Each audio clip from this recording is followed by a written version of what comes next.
एक उपाख्यान सुनाते हैं जिसको नाम दिया गया है गोकर्णोपाख्यान। तुंगभद्रा नदी का वह तट, जहां जिसके तट पर एक गांव में आत्मदेव नाम का ब्राह्मण निवास करता है। ये तुंगभद्रा का तट कोई और नहीं है। देखा जाए तो हमारा यह जो जीवन है, हमारा यह जो शरीर है, यही है वो तुंगभद्रा नदी। और आत्मदेव कहते हैं, आत्मदेव का तात्पर्य है जिसने अपनी आत्मा को ही देव बना लिया हो, वही है आत्मदेव।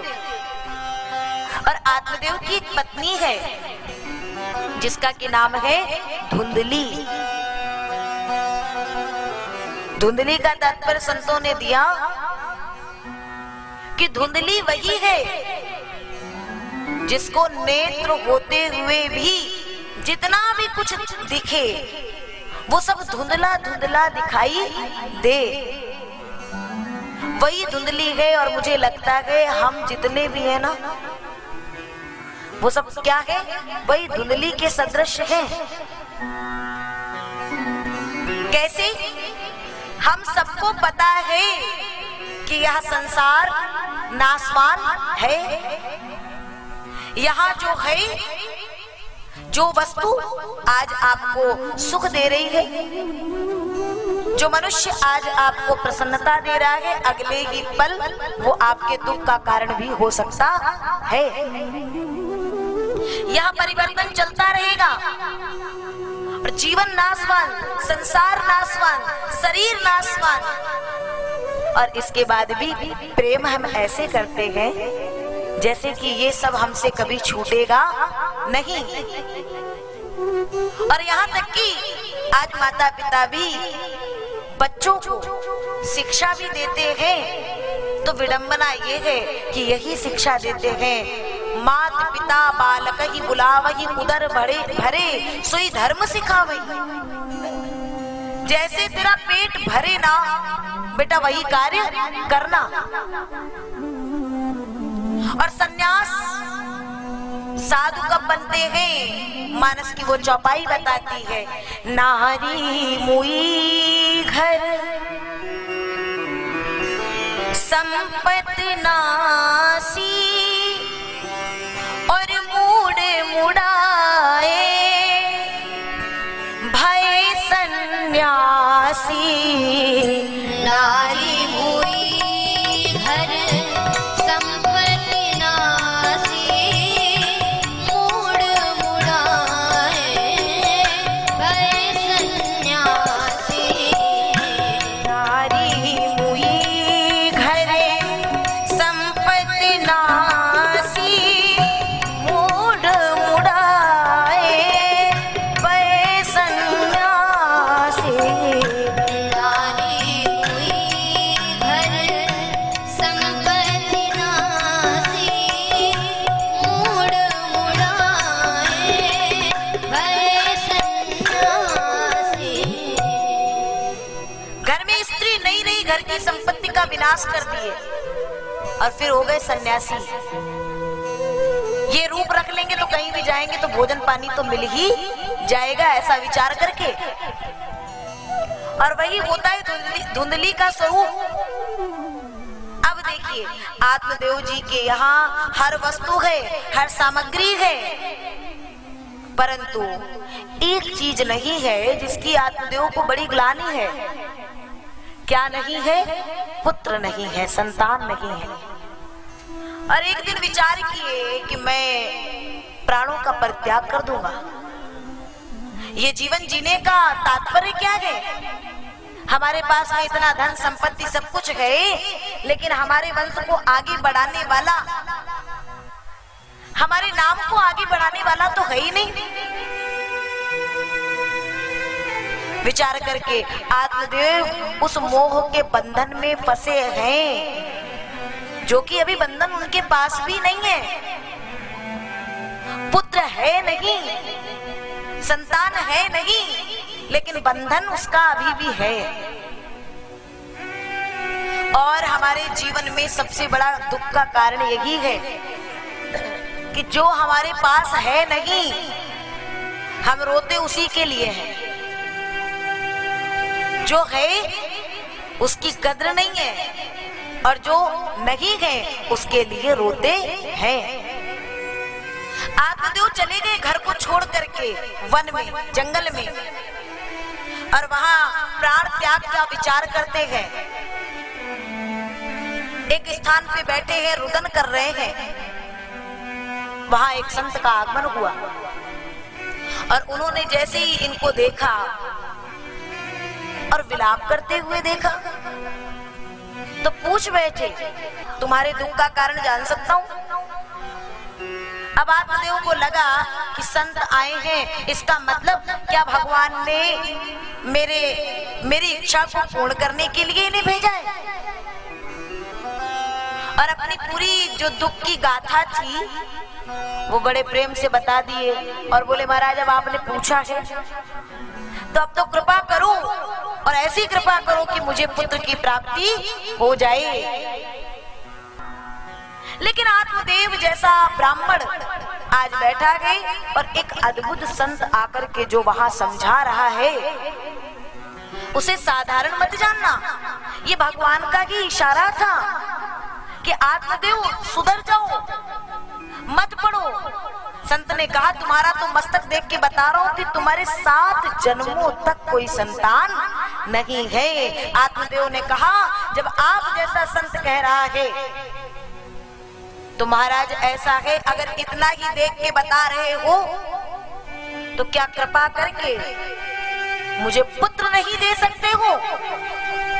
और अगर आपने मुझ पर कृपा ना की, मुझे संतान की प्राप्ति ना हुई, तो आपके सामने ही सिर पटक पटक के और अपने प्राणों का अंत कर दूंगा।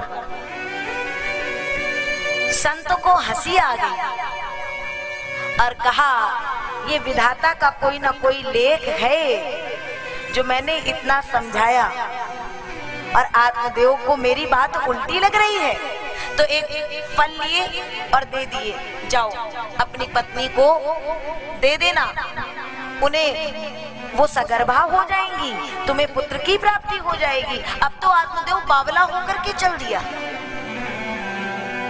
हम कैसे मूर्ख हैं कि हम यहाँ इस संसार के लिए जरा सा सुख मिलने पर हम पागलों की तरह दौड़ने लगते हैं, जबकि पता है वो सुख कभी स्थिर रहने वाला नहीं है। पत्नी के पास गए, पूरी कथा सुना करके फल दिए। अब पत्नी भी है धुंधली, अब धुंधली ने वो धुंधलापना दिखा दिया। आप जाइए, मैं पालूंगी। अब पंडित जी सीधे साधे चले गए। अब धुंधली को लगा, महाराज मैं फल पाऊंगी, गर्भ धारण करूंगी, और जब अंतिम समय आएगा तो इधर उधर चल नहीं पाऊंगी। ऐसी स्थिति में मेरी ननद रानी अगर मेरे घर पे आ गई और मेरे घर का धन सब कहीं लूट के ले गई, ना ना ना ना, ऐसा पुत्र ऐसी संतान मुझे चाहिए ही नहीं। पूरी की पूरी गणित दिमाग में लगा ली और उतने में ही एक सखी सहेली आ गई। बहन क्या सोच रही हो? और बहन जी ने पूरी की कथा सब सुना दी। अब सखी ने कहा, बहन ऐसा है, आप बेवजह इतनी चिंतित हैं, आपके पास धन की कोई कमी नहीं है और मुझे कुछ दिन का गर्व है। जब मुझे बालक होगा तो वो बालक मैं आपको दे दूंगी और बदले में कुछ धन आप हमें दे दीजिएगा, और फल परीक्षा करने के लिए जो आंगन में गौमाता बंधी है ना, उस गौमाता को ये फल दे दो। हो गया, दे दिए, सब काम हो गया।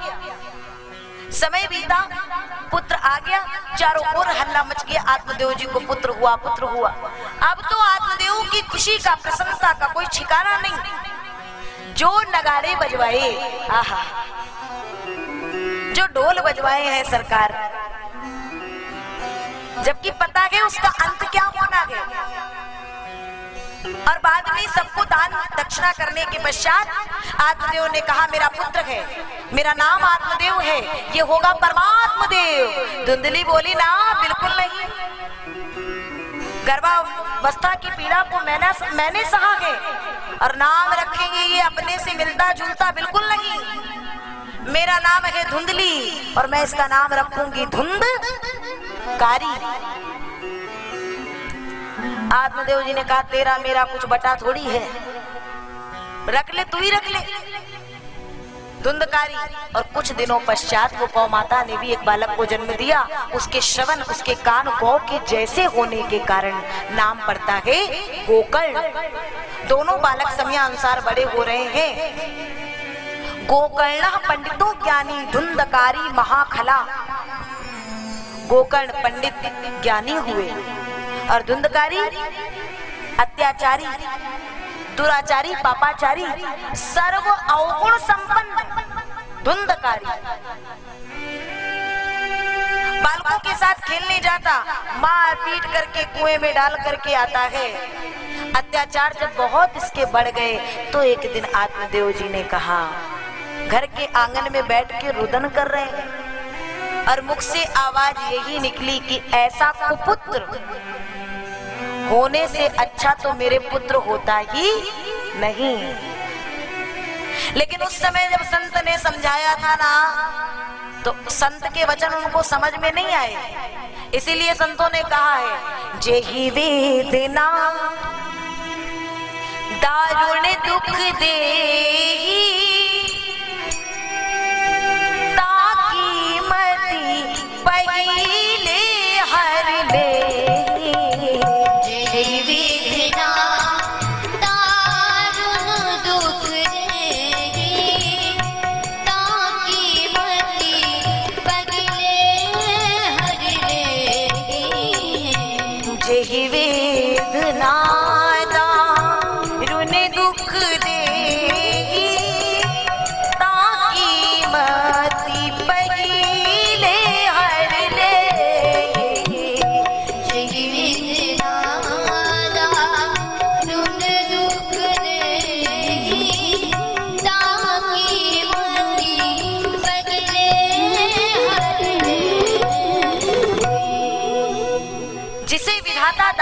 देना चाहिए, जैसे संत ने समझाया और आत्मदेव की उस समय बुद्धि का हरण हो चुका था, वैसे ही कहीं ना कहीं हमारी और आपकी भी कभी कभी स्थिति हो जाती है। हम समझ नहीं पाते हैं समय से। और यहाँ यही हुआ, आत्मदेव आज रुदन कर रहे हैं तो गोकर्ण आते हैं और पिता को रोते देख कहते हैं, कस्य माता पिता कस्य, कस्य भार्या सहोदरा, अर्थ कालेन संबंधः का कस्य परिवेदना। कौन माँ, कौन पिता, कौन पुत्र, कौन भाई, किसके लिए रो रहे हो? ये पूर्व जन्म का कोई ना कोई कर्ज होगा जो ऐसे आपको भोगना पड़ रहा है, और उस परात्पर को छोड़ करके इसके लिए रो रहे हो। क्या अगले जन्म में भी रोना चाहते हो पिताजी? इस संसार में ये हाड़ मास का पिंजरा, तासो इतनी प्रीत, ये हड्डियों के ढांचे, इस शरीर से हम इतनी प्रीत करते हैं, इससे उत्पन्न इन पुत्र पुत्रियों, इन संतानों से, इन संबंधों से इतनी प्रीत करते हैं, जबकि खून का गारा बनाया ईंट जिसमें हड्डियां। बहुत दिनों बाद मैंने ये स्लोगन बोला है। पिछली बार टेकनार में बोला था और अब की बार भी यही याद आ रहा है। खून का गारा बनाया ईंट जिसमें हड्डियां, चंद श्वासों पर खड़ा है ये ख्याले आसियां। ये शरीर और मौत की ही पुरजोर आंधी जिस समय टकराएगी, ये तेरी ऊंची इमारत खाक में मिल जाएगी। इसलिए मान संतों का कहना नहीं तो पछताएगा, और ये माटी का खिलौना माटी में मिल जाएगा। पिताजी किसके लिए रोते हो? सुंदर रूप देख कर भूला। किसको भूला? उस गोविंद को। सुंदर रूप, धन, ऐश्वर्य, मान, प्रतिष्ठा मिलने के बाद हम गोविंद को ही तो भूलते हैं। सुंदर रूप देख कर भूला, धन यौवन के मद में फूला, हंसा अकेला उड़ जाएगा और ये माटी का खिलौना माटी में मिल जाएगा। आत्मदेव ने सुना, बात को आत्मसात किया और चल दिए वन की ओर। श्रीमद् भागवत के 10वें स्कंद का पाठ किए और गोविंद के चरणों में विलीन हो गए। गोकर्ण तीर्थाटन पर निकले। धुंधकारी का अत्याचार बढ़ा। माँ से धन मांगा, धन नहीं बचा है। माँ ने मना किया तो माँ को मारने के लिए तैयार हो गया। माँ के प्राण तो वहीं चले गए जब बेटे ने माँ पर हाथ दिखा भर दिया। एक दिन जाती है और कुएं में कूद करके प्राणांत कर ली। धुंधकारी के पास कोई नहीं बचा है। 5 वैश्याओं को लाकर के घर में रख लिया। जिस घर से वेदों की ध्वनि होती थी, आज उस घर में वैश्याओं का एक घर बन गया वो। लेकिन एक दिन ये धुंधकारी तो चोरी करता है, कुकृत्य करता है, गलत कार्य करता है। राजा के कुछ लोग पूछते हुए आए। वैश्याओं ने मना किया, लेकिन आपस में सोची ये कभी पकड़ा गया ना तो इसके कारण हम सब भी पकड़ी जाएंगी। जो दंड इसको मिलेगा कुछ ना कुछ हमें भी भोगना होगा। इसका मतलब अब इस धुंधकारी का रहना उचित नहीं है हमारे लिए। और ऐसा सोच करके आज जब धुंधकारी आया, शयन कर रहा है, सोते हुए धुंधकारी के मुख में जलते हुए अंगारों को वैश्याओं ने डाला और तब तक डालती गई जब तक कि छटपटा करके धुंधकारी का प्राणांत नहीं हो गया। धुंधकारी ने देह त्याग किया और आज अपने स्वयं के दोषों के कारण वो प्रेत योनि में आ गया। गोकर्ण तीर्थाटन करते हुए एक बार जब आए, लौट करके तो अपने घर में अर्धरात्रि में शयन कर रहे हैं, लेकिन कोई है जो अलग अलग रूपों में उन्हें दिख रहा है। कौन हो? जब उधर से कुछ आवाज ना आई, गोकर्ण समझ गए ये कोई प्रेत है। हाथ में जल लेकर के मंत्रोच्चार किए और छिड़काव किए तो उधर से उत्तर मिला, अहम भ्राता त्वदीयोस्मि, मैं आपका भाई, मेरा नाम है धुंधकारी।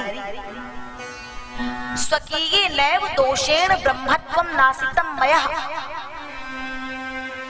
मेरे स्वयं के दोषों के कारण मेरा जो ब्रह्मत्व है वो अब रहा नहीं है और मैं प्रेत योनि में आ गया हूँ। गोकर्ण जी ने कहा, मैंने तो तेरे नाम से गया में श्राद्ध कर दिया था।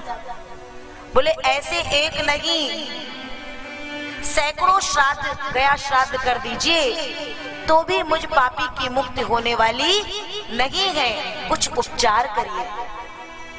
गोकर्ण जी ने प्रातः काल तक का समय मांगा और प्रातः काल हुई, संतों के पास गए। संतों ने सूर्य नारायण के पास जाने को परामर्श दिया। सूर्य नारायण के पास गए, उपाय पूछा तो सूर्यदेव ने भी श्रीमद् भागवत की कथा के वाचन के लिए कहा है। अब भाई की मुक्ति के लिए गोकर्ण को लगा मैं किसी विद्वान ब्राह्मण को ढूंढूं कहाँ। कहीं नहीं गए, स्वयं समस्त तैयारियां करके और व्यास आसन पर स्वयं विराजमान हो गए। चारों ओर जो हल्ला मचा, दूर दूर से लोग आ गए कथा को सुनने के लिए, लेकिन मेरा भाई धुंधकारी कहाँ बैठेगा? ये विचार करके एक सप्त ग्रंथि का बांस वहां लगा दिए, क्योंकि प्रेत है, स्थूल रूप है नहीं, सामने बैठ नहीं पाएगा। पहले दिन की कथा हुई, प्रथम ग्रंथि को अपने आप खुल गई। एक एक दिन की कथा हुई और छठे दिन की कथा के बाद 7वें दिन में जब विराम में वो ग्रंथि खुली तो आज देखिए जो कथा हो रही है, ये सप्त ग्रंथि का पास इसीलिए लगाया जाता है कि कहीं हम लोग तो स्थूल रूप में कथा सुन रहे हैं, कोई प्रेत, कोई ऐसी जीवात्मा जिसका अभी तक तरण तारण ना हुआ हो, वो भी आकर के और उस सप्त ग्रंथि के वास में विराजमान हो करके और वो भी भव से पार हो जाए। 7वें दिन में जो ग्रंथि खुली तो धुंधकारी का जो स्वरूप निकला ना, वही सोई जानई जे दे जनाई, जानत तुमही तुमही हुई जाई, सोई जानई जही कई बात जनाई, जानत तुमही हुई जाए। सोई जानई जे दे जनाई, जानत तुमही तुमही हुई जाई, सोई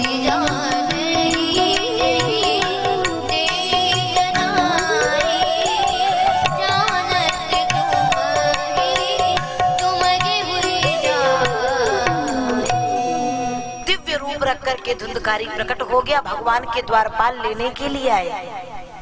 और जब विमान पर चढ़ा करके ले जाने लगे तो महाराज आज सब लोगों ने प्रश्न किया, अकेले धुंधकारी ने कथा नहीं सुनी है, यहाँ बैठे तमाम औरों ने और लोगों ने भी कथा सुनी है। द्वारपालों ने कहा कथा सुनी, कथा में बैठ जाना और केवल कभी कभी आप देखो आपकी नजरें यही होंगी, आपका यह शरीर यहाँ है, आपके नेत्र यहाँ हैं, लेकिन तो भी सामने जो व्यास कह रहे हैं वो 5 मिनट बाद कोई आपसे पूछे क्या कहा अभी, तो आप अचानक से कहोगे अरे मेरा ध्यान कहीं और था।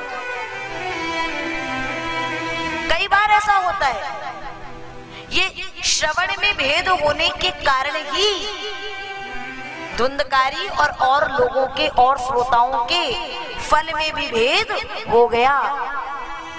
धुंधकारी भगवत धाम में चला गया और जितने लोग हैं उनके लिए आगे चल के सावन के महीने में पुनः गोकर्ण जी ने कथा करी और जितने लोगों ने ध्यान से कथा सुनी वो सब भगवत धाम की ओर प्रस्थान करते हैं।